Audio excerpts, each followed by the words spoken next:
বৈষম্য বিরোধী ছাত্র আন্দোলনের ডাকে সারা দেশে কমপ্লিট শাটডাউন কর্মসূচি চলছে। এ কর্মসূচির অংশ হিসাবে রাজধানীর উত্তরা, মিরপুর, বাড্ডা সহ বিভিন্ন স্থানে পুলিশ, র্যাব সহ ক্ষমতাসীন দলের নেতাকর্মীদের সঙ্গে আন্দোলনকারীদের দফায় দফায় সংঘর্ষ হয়েছে।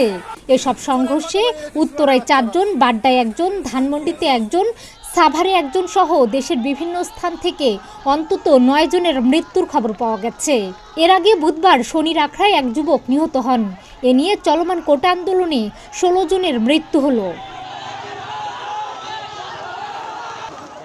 রাজধানীর উত্তরায় সকালে পুলিশ ও র্যাবের সঙ্গে আন্দোলনকারী শিক্ষার্থীদের সংঘর্ষ শুরু হয়। উত্তরা আজমপুর এলাকায় আন্দোলনকারী শিক্ষার্থীদের সঙ্গে পুলিশের সংঘর্ষে এখন পর্যন্ত 4 জনের মৃত্যুর খবর পাওয়া গেছে। কুয়েত মৈত্রী হাসপাতাল সূত্রে জানা গেছে, আহত 50 জনের বেশি হাসপাতালে এসেছে। তাদের মধ্যে 4 জনকে মৃত ঘোষণা করা হয়েছে।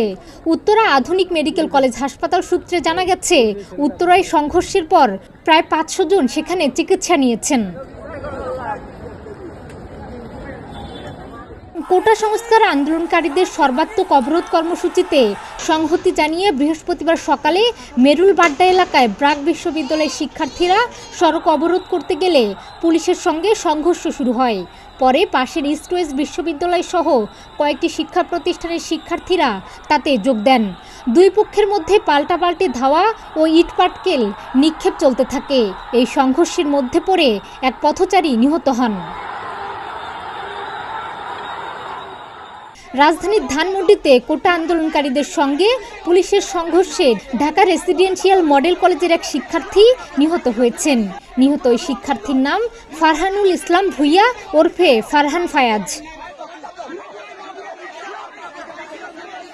সাভারে কোটা সংস্কার আন্দোলনকারীদের সঙ্গে পুলিশ ও আওয়ামী লীগের নেতাকর্মীদের দফায় দফায় সংঘর্ষের সময় গুলিতে এক শিক্ষার্থী নিহত হয়েছেন।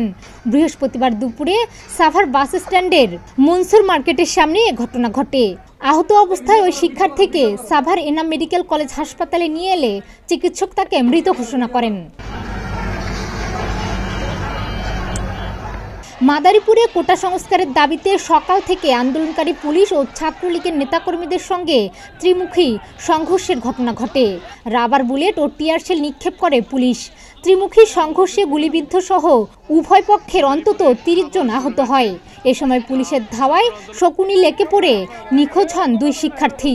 পরে তাদের মরদেহ উদ্ধার করে ফায়ার সার্ভিস। এর আগের দিন বুধবার রাজধানীর শনির আখড়া এলাকায় কোটা সংস্কারের দাবিতে আন্দোলনকারীদের সঙ্গে পুলিশের সংঘর্ষ চলাকালে সিয়াম নামের এক তরুণ নিহত হন। বুধবার রাতে ঢাকা মেডিকেল কলেজ হাসপাতালে মৃত অবস্থায় আনা হয় তাকে।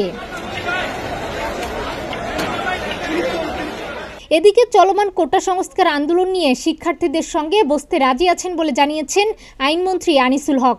বৃহস্পতিবার তিনি বলেছেন, শিক্ষার্থীদের সঙ্গে আলোচনার জন্য 2 মন্ত্রীকে দায়িত্ব দেওয়া হয়েছে। আন্দোলনরত শিক্ষার্থীরা যখনই আলোচনায় বসতে রাজি হবেন তখনই আলোচনা হবে।